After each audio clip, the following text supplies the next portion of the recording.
नमस्कार दोस्तों। आज हम चर्चा करने वाले हैं कैसे एक फेक पोस्ट से एक नैरेटिव लॉन्ड्रिंग होती है और उससे पूरा यूएस ईरान वॉर में जो पीस नेगोशिएशन होता है वो पूरी तरीके से खत्म हो जाता है या उसको दूसरी दिशा दे दी जाती है। कैसे एक फेक पोस्ट जो कि भारत से शुरू होता है वो इजराइल पहुंचता है, वो यूएस पहुंचता है, बड़े बड़े नेता, इवन इजराइल के पीएम अपनी स्पीच में उसको इंक्लूड कर लेते हैं, यूएस के बड़े बड़े सेनेटर्स उसको यूज करते हैं विदाउट एनीथिंग, विदाउट उस क्लेम को बिना जांचे परखे कि वो फेक है सही है, कोई भी देखना नहीं। और उस नैरेटिव से सबसे ज्यादा नुकसान यूएस ईरान के पूरे पीस नेगोशिएशन के ऊपर होता है। डोनाल्ड ट्रंप का जो पूरा पीस एफर्ट था वो पूरी तरीके से फेल होता है, उनका पूरा एडमिनिस्ट्रेशन का पीस एफर्ट फेल हो जाता है और सब लोग देखते रह जाते हैं। और जिसको ये नैरेटिव रन करना था उन्होंने बड़े सक्सेसफुली इस नैरेटिव को रन किया और शांति से निकल गए। इस बात को आज हम इस वीडियो के अंदर अगले 10 से 15 मिनट में डिस्कस करते हैं। एक फेक पोस्ट जो कि शुरू हुआ भारत से, वो इजराइल गया, वो यूएस गया और उससे पूरा यूएस ईरान का जो पीस नेगोशिएशन था, बहुत बड़ी भूमिका थी उस फेक पोस्ट की जिसकी वजह से वो डेविएट हो गया। डिटेल में इसको डिस्कस करते हैं, पर वीडियो में आगे जाने से पहले एक बड़ी अनाउंसमेंट अनअकैडमी टीम की तरफ से कि अगर आप यूपीएससी सीएससी की प्रिपरेशन कर रहे हैं तो Unacademy is your one stop solution. और अनअकैडमी ने अब आपके यूपीएससी सीएससी प्रिपरेशन के लिए जो अपना फाउंडेशन कोर्स है उसकी फीस सिर्फ 16,999 कर दी है। इंडिपेंडेंस डे के अवसर पर हमने ये ऑफर आपको दिया है और ये ऑफर 19 अगस्त तक वैलिड है। 19 अगस्त से पहले आप इसको अवेल कर लीजिएगा, अदरवाइज ये ऑफर खत्म हो जाएगा।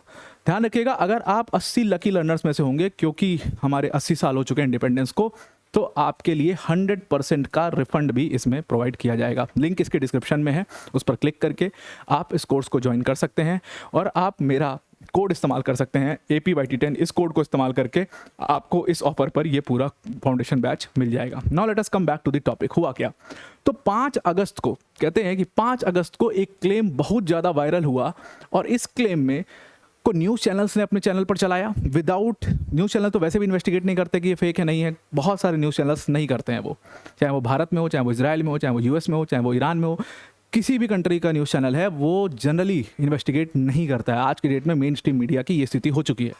तो 5 अगस्त को एक क्लेम होता है जो कि पूरे हर जगह पर वायरल जाता है।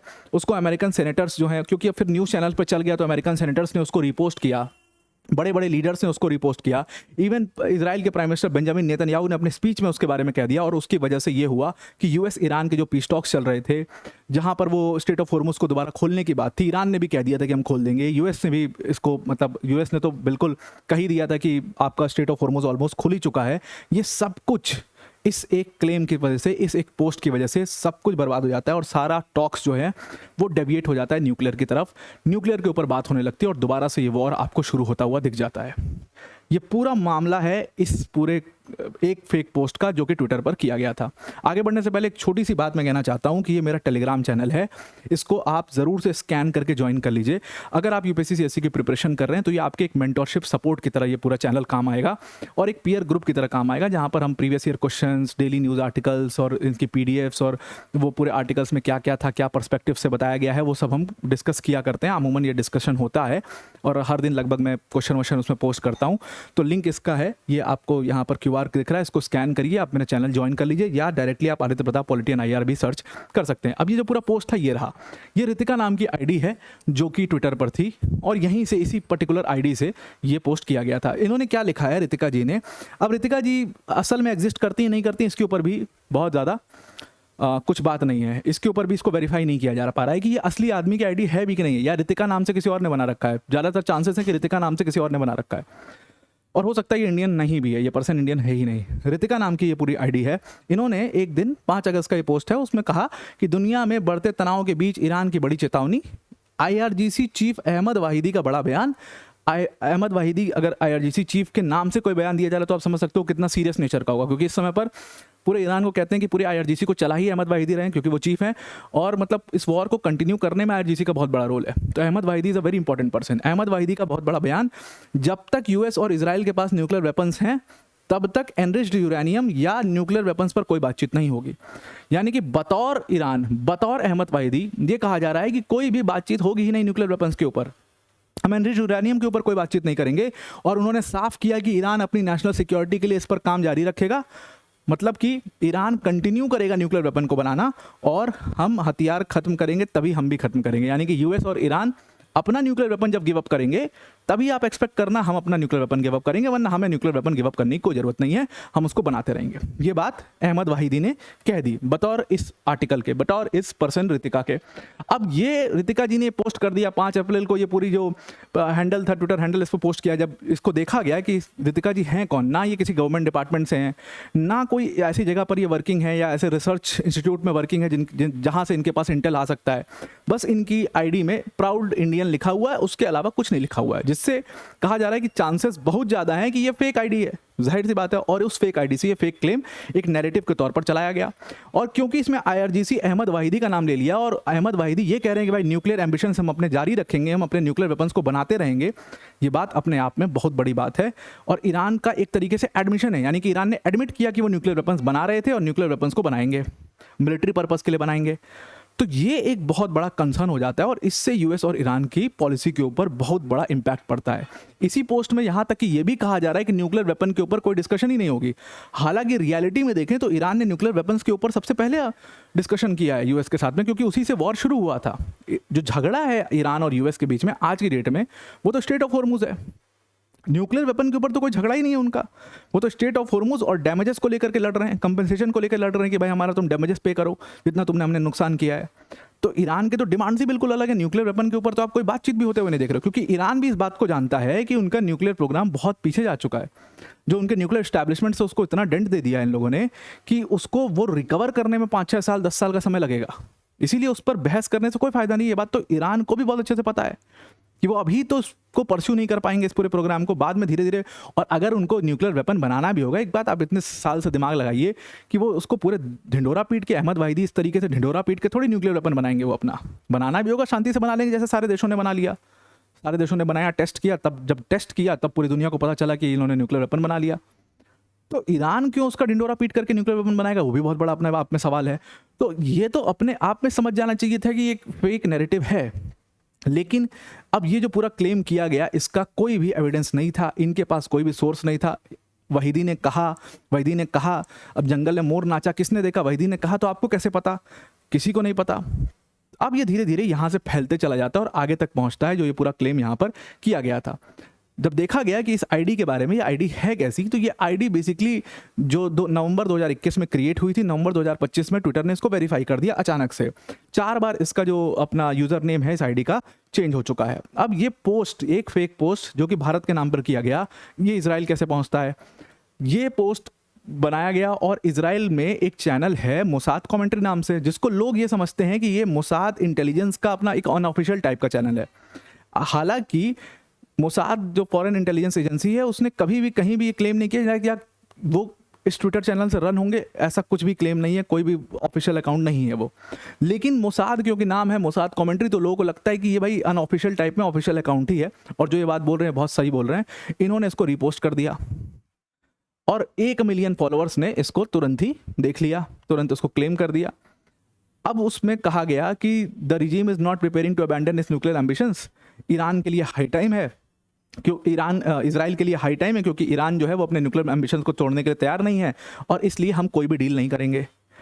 ये बात मोसाद कमेंट्री ने उसको रिपोस्ट की और ये बात फिर जगह जगह पर लोग कहने लगे। सबसे बड़ा पोस्ट जो ये जो पोस्ट किया गया था, वो सबसे जो ऑथेंटिक व्यक्ति ने किया, वो एक व्यक्ति हैं गार्डलिया ब्लम, जो कि हार्टलैंड इंस्टीट्यूट को चलाते हैं। उन्हीं का हार्टलैंड इंस्टीट्यूट है, जो कि कई सारे जो टूर हैं, जो प्रमोशनल एक्सचेंजेस हैं इजराइल में, वो प्लान करते हैं। इन्होंने इसको पोस्ट कर दिया कि भाई ईरान की रिजीम जो है तो बहुत बड़ा खतरा है इजराइल के लिए। ईरान की रिजीम अपने एम्बिशंस, न्यूक्लियर एम्बिशंस को छोड़ना नहीं चाहती है। ये सब उन्होंने लिख दिया और उन्होंने अहमद वाहिदी का स्टेटमेंट को कोट कर दिया और इसी पोस्ट को रिपोस्ट कर दिया। अब इसी पोस्ट को जब इन्होंने, यानी कि गैडालिया ब्लम ने जब इसको पोस्ट किया, तो यही चीज़ जो है वो इजराइल के चैनल 14 ने रिपोस्ट कर दी। और इजराइल के चैनल 14 ने कहा कि अहमद वाहिदी ने ऐसा कहा कि वो हम न्यूक्लियर एम्बिशंस को गिव अप नहीं करेंगे, हम न्यूक्लियर एम्बिशंस को कैरी ऑन करेंगे। और कहीं ना कहीं उन्होंने ये कह दिया कि पहली बार ईरान ने इस बात को एक्सेप्ट कर लिया कि वो न्यूक्लियर वेपन बना रहे हैं। इसको 4 लाख लोगों ने देख लिया। ऐसे धीरे धीरे फैलते चला गया। उन्होंने ये कहा कि today we heard the commander of revolutionary guard corps Vahidi, और वाहिदी ने यह कहा कि ईरान हमेशा न्यूक्लियर वेपन बनाएगा और उसकी नेशनल सिक्योरिटी का मुद्दा है, वो उसको कंटिन्यू रखेगा। ये पूरा फेक पोस्ट जो है वो अब यहाँ तक पहुँच गया। चैनल 14 ने जैसे इसको, इजराइल के चैनल 14 ने जैसे इसको कोट किया, वैसे ही अब इसकी ऑथेंटिसिटी बढ़ गई, ये क्रेडिबल हो गया। अब इसको दुनिया भर के नेता लोग भी पोस्ट करने लगे। और उसमें सबसे बड़ा नाम जो था वो बेंजामिन नेतन्याहू के खुद के बेटे यायर, जो कि खुद पॉडकास्टर हैं, जो कि खुद एक पॉलिटिकल कंसल्टेंट की तरह काम करते हैं, उन्होंने इसको रिपोस्ट कर दिया। जब उन्होंने रिपोस्ट किया उसके 3 घंटे बाद हमने देखा कि बेंजामिन नेतन्याहू की स्पीच में भी सेम चीज़ कही गई। बेंजामिन नेतन्याहू ने जब अपनी स्पीच दी तो उसके अंदर उन्होंने कहा कि भाई ईरान का इंटेंशन है कि वो हमेशा न्यूक्लियर वेपन को डेवलप करते रहेंगे और ये इजराइल के लिए एक बहुत बड़ी चुनौती है, और हमेशा इजराइल अब इसके लिए काम करेगा कि हम इनको न्यूक्लियर वेपन्स नहीं बनाने देंगे और उसके लिए हम इस वॉर को कंटिन्यू करेंगे। So we are determined to prevent the Islamic republic from acquiring nuclear weapons and I am determined to continue, यानी कि हम वॉर को कंटिन्यू करेंगे। अब ये जब इजराइल में खुद बेंजामिन नेतन्याहू ने इसको अपने स्पीच में कह दिया, तो उसके बाद फिर यूएस के सेनेटर्स भी कहाँ पीछे हटने वाले थे। और सबसे इंपॉर्टेंट व्यक्ति Mike Waltz, US ambassador to UN, उन्होंने ये बात कहा कि इतने साल से ये लोग न्यूक्लियर वेपन्स बना रहे थे, फाइनली इन लोगों ने एडमिट कर दिया कि न्यूक्लियर वेपन बना रहे हैं, और ये तो हमारे लिए बहुत कंसर्निंग है और हमें इस थ्रेट को एलिमिनेट करना चाहिए। सेनेटर हैं, यूएस सेनेटर हैं रिक स्कॉट, जिन्होंने इसको रिपोस्ट किया। फॉक्स न्यूज़ ने भी इसको कवर किया, इस पूरे क्लेम को। बिल हैमर, जो कि एक एंकर हैं, वो इंटरव्यू कर रहे थे फॉर्मर यूएस सेंट्रल कमांड के चीफ का जनरल जोसेफ, उन्होंने भी ये बात कह दी। बिल हैमर ने ये बात कही, जनरल जोसेफ ने उसके ऊपर रिएक्ट किया कि फिर ये तो भाई अगर ऐसा कहा है, उन्होंने कहा कि अब ये सही है नहीं पता नहीं, लेकिन आप ऐसा कह रहे हो और अगर ऐसा कहा है वाहिदी ने तो फिर ये बहुत बड़ा थ्रेट है, ये बहुत बड़ा थ्रेट फैक्टर है। और इसकी वजह से हुआ क्या, डैमेज इसका बहुत बड़ा है। अब ये पूरा साइकिल घूमा और ये घूम करके वापस भारत में आया, तब जा करके इसके ऊपर एक सवालिया निशान खड़ा हुआ। कैसे हुआ, तो ये पूरा जब साइकिल घूम करके भारत कैसे आया, जब ये सब लोगों ने कोट वोट किया, तो जब इसको कवर किया एएनआई ने, एएनआई एक इंडियन न्यूज़ एजेंसी है, आपको पता होगा, इंडियन न्यूज़ एजेंसी ने इसको कवर किया और उन्होंने कहा कि ऐसा एक क्लेम किया जा रहा है कि वाहिदी, आईआरजीसी का जो चीफ है वाहिदी, उन्होंने ऐसा कहा है, और ये जो कहा जा रहा है ये इजरायली मीडिया रिपोर्ट्स के अकॉर्डिंग कहा जा रहा है कि वो न्यूक्लियर वेपन्स को बनाएंगे और कंटिन्यू करते रहेंगे बनाना। अब यहाँ पर जब एएनआई ने इस बात को लिखा कि इजरायली मीडिया रिपोर्ट्स ने ये कहा है, तब इसकी क्लेम को लेकर के, इसके सोर्स की ऑथेंटिसिटी को लेकर के सवाल पहली बार खड़ा हुआ कि इजरायली मीडिया रिपोर्ट्स कह रही है तो भाई जाहिर सी बात है इजराइल की मीडिया जो है वो ईरान के अगेंस्ट में बोलेगी, ईरान की मीडिया इजराइल के अगेंस्ट में बोलेगी। तब इसकी ऑथेंटिसिटी के ऊपर क्वेश्चन पूछा गया, क्या सच में जनरल वाहिदी ने ऐसा कुछ कहा है, इसको देखना पड़ेगा और उसके बाद इसकी जांच पड़ताल शुरू होती है। लेकिन तब तक डैमेज वाज ऑलरेडी डन। जब बाद में पता चला कि ये फेक क्लेम है और अभी 2 दिन पहले ये पूरी तरीके से आया है कि ये फेक है, तब तक डैमेज ऑलरेडी हो चुका था। ये वो टाइम था, ये तब पोस्ट वायरल हुआ या ये तब पोस्ट पे पूरा प्रोपेगेंडा रन किया गया, या तब किया गया जब यूएस जो है वो लगातार डिप्लोमेसी की कोशिश कर रहा था, जब ट्रंप लगातार डिप्लोमेसी के लिए कोशिश कर रहे थे, ट्रंप लगातार जो है वो पीस निगोशिएशंस को आगे बढ़ाने की कोशिश कर रहे थे, और उस समय पर इस पोस्ट को वायरल किया गया 3 दिन बाद, जब ट्रंप ने इस पूरे वॉर को रोक दिया था और ट्रंप ने कहा था कि हम कंटिन्यू करेंगे, हम इस वॉर को कंटिन्यू नहीं करेंगे बल्कि हम पीस निगोशिएशन को शुरू करेंगे। बैक हाइंड साइड में ये निगोशिएशन चल भी रही थी, ओमान के थ्रू बातचीत भी हो रही थी। तब उसके 3 दिन बाद इस पोस्ट को वायरल किया गया और दोनों तरफ से दोनों लोगों ने, यानी इजराइल और यूएस, दोनों ने अपने पैर पीछे खींच लिए क्योंकि उनको एक थ्रेट फैक्टर इसमें दिखाई दिया। अब जो क्लेमसन यूनिवर्सिटी के मीडिया फॉरेंसिक्स हब के जो डायरेक्टर हैं जनरल एल लिनविल, उन्होंने कहा कि ये पूरी तरीके से डिसइंफॉर्मेशन और प्रोपेगेंडा था, और उन्होंने कहा कि बहुत ही स्मार्टली इस पूरी चीज़ को क्राफ्ट किया गया था ताकि पीस निगोशिएशंस को डाइवर्ट किया जा सके। उन्होंने कहा कि आज की डेट में इसको नैरेटिव लॉन्ड्रिंग कहा जाता है, और ये नैरेटिव लॉन्ड्रिंग बहुत सोच समझ के, जो लोग चाहते हैं कि वेस्ट एशिया कभी शांत ना हो, उन लोगों ने बहुत सोच समझ के नैरेटिव लॉन्ड्रिंग की है, और इसका डैमेज बहुत इमेंस है। तो हमें इस फेक न्यूज़, इस फेक नैरेटिव के तौर पर इसको देखना पड़ेगा, और हर न्यूज़ को बहुत जांच परख करके ही चैनल्स को, खासतौर से मीडिया चैनल्स को कवर करना चाहिए। और जब उस नेता लोग इसको पोस्ट कर रहे हैं, इसको रिपोस्ट कर रहे हैं, तो उनको भी इसकी जांच पड़ताल, इसके सोर्स, इसकी ऑथेंटिसिटी के ऊपर एक बार चर्चा कर लेनी चाहिए। तो आई आपको ये पूरा आर्टिकल समझ में आ गया होगा। आज के लिए इतना ही। Thank you and have a nice day.